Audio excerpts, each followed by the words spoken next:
to The Spell, where I just want this thing to get done. Wait. Yeah, this one's the last one.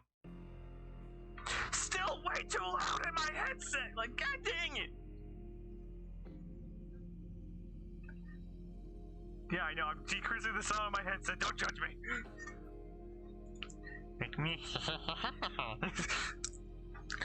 The silver lining she could find was Patrick overly direct nature with the cryptography and the pronunciations they usually took, precautions they usually took whenever they met.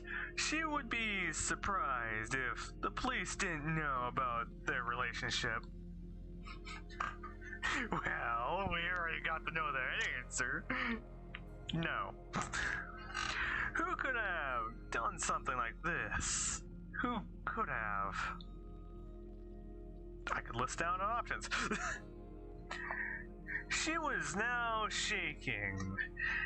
Angry, her pain was no longer due to an act of randomness. She had found something to push the blame onto. Yeah, something to push the blame onto. To curse and hate. And then let me just like poke fun of it, like, hey, what a loser. While she's still pacing mindlessly in her apartment, the digital clock on her desk finally caught her attention.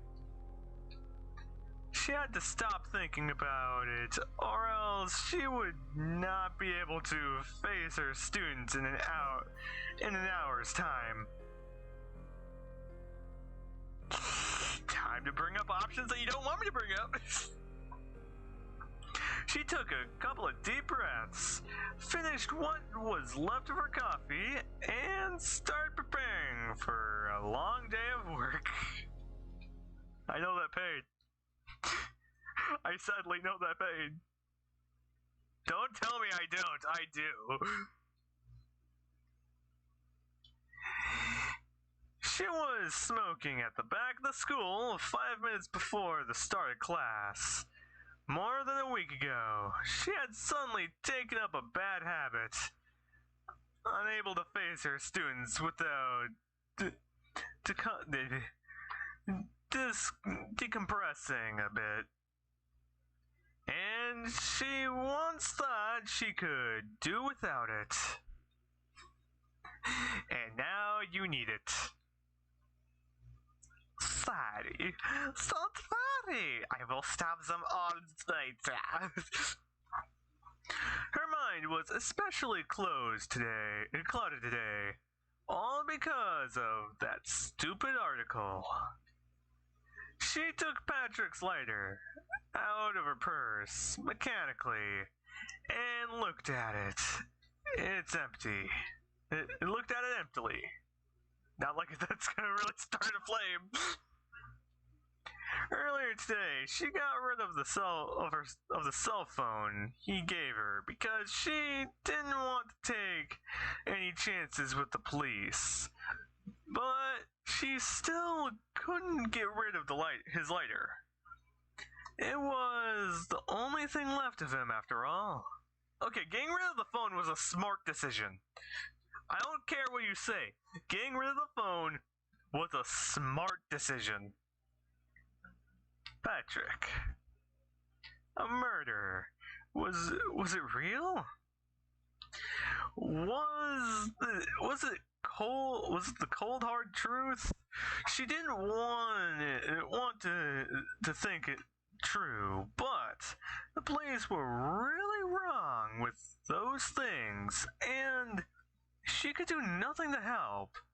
She knew no one who hated him, in fact.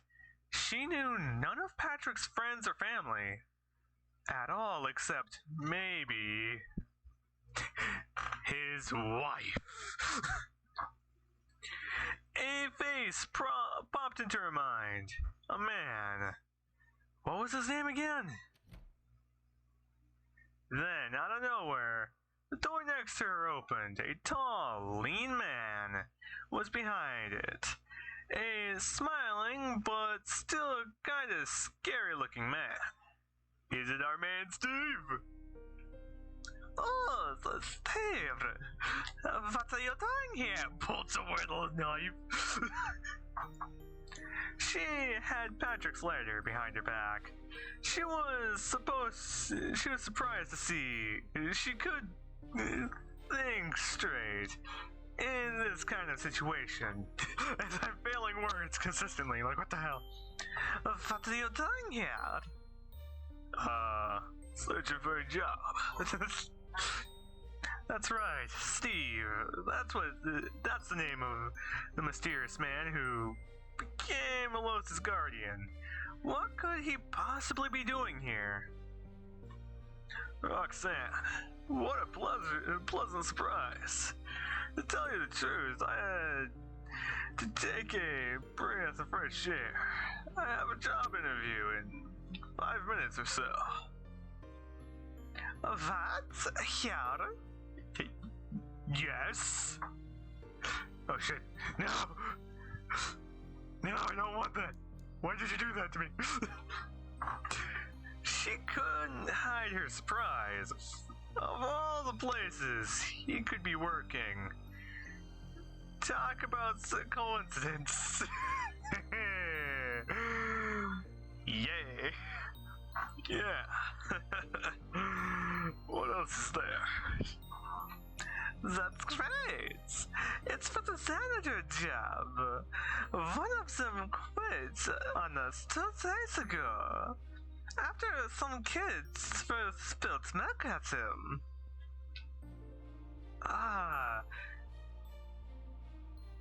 That's kind of crap, though. Yeah, janitor's job. By the way, you remember about the favor I asked you? Are you still up for it? Yeah! We know where he's gonna be going.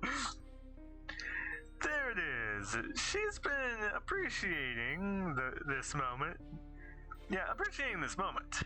She was actually happy he was following through on this, even though he was supposed to be a favor that she was giving, and not the other way around. I don't want to know what the other way around is. Yes, sure. Why would you? What would that be? Tonight. Yes. What else would it be? Yeah. So, tonight? That's... And here she thought she would have some time to mentally prepare for it.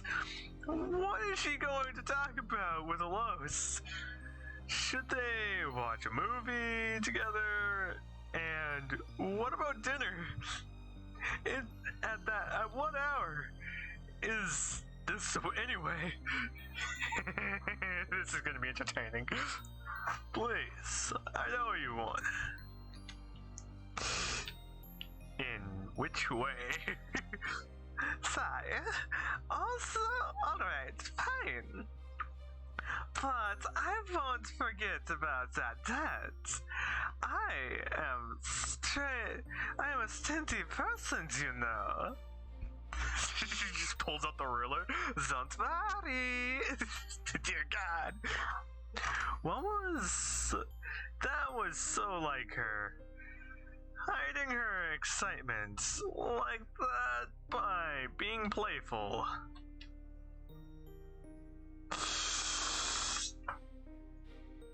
How am I gonna answer this? I know that pretty well, actually. That? Nothing! Absolutely nothing. Was it just her, or did he say something extremely creepy just now? I said, you're too hard on yourself. Why don't we exchange phone numbers then? Sure. No, that's not what you said. I read that. I have it on recording. I know I said it, but don't question me. It's in text. Was it really that thorough? Tough. Hey, there are ways to get girls' numbers, even guys' numbers. I don't want to go down that road. I'll let everyone else explain that in the comment section. And insult me down there too. I'm gonna love that shit.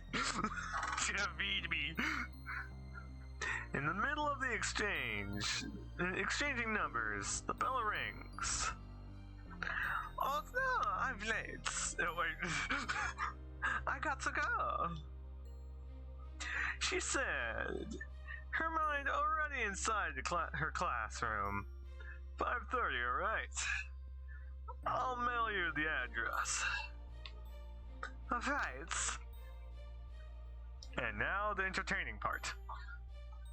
She started walking to the door hurriedly. Wait. What is it? It's like, yeah, you might as well put that out. What did he want now, of all times? You should probably trash that before going. And that is trash. She looked at where he was looking, and sure enough, there was still a cigarette smoking in between Roxanne's fingers. Oh! Thank God I don't smoke. Unless I don't think I do. Unless I've gotten drunk and someone just goes, yo, you want to smoke or something? Like, what the fuck? And I did it without even thinking. It's like, what the hell? If that's happened, well played. That's all I can say, it's well played. She let go of it, surprised. Thanks. Hey, easily saving your ways. She then entered the school, even more restless than before. She was at least thankful that he hadn't noticed the lighter still inside her fist. Good? Well, you can do this. She was in front of the door, lacking the conversation to actually knock. Oh, conviction. She had thought about it all day long. How to befriend Delos. How to show her that she cares.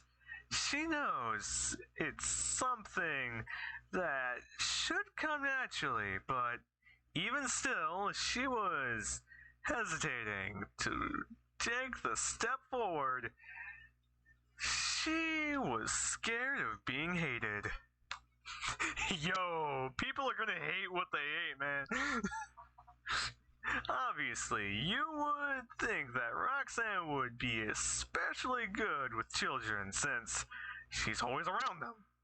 But sadly, for her, that wasn't quite the case. Yeah, it's like me being good with druggies. I just let them do whatever the fuck they want. As long as they let me mind my own business, I don't need to care. No wonder why I fit in reasonably well, decently okay with them. Decently, not fine. There's a difference. I just let them do what they want as long as they leave me alone. She was still struggling to accept by them. After all, just because you like kids doesn't mean they will like you in return. Roxanne knew she was missing something. She simply didn't know what that thing was. Please don't let me answer this. Here goes nothing. She finally knocked on the door weakly and was answered almost instantly.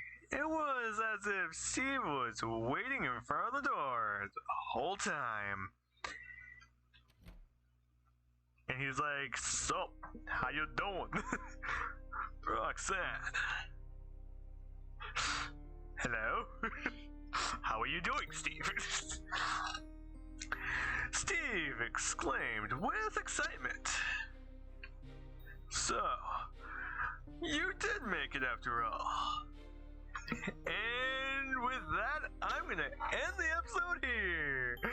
Me still questioning what the heck I'm doing. So, I hope I'll see all you guys next time, and I hope all you guys have a great, wonderful time too. And freaking great day. What else do you want me to answer with? So, see you guys next time.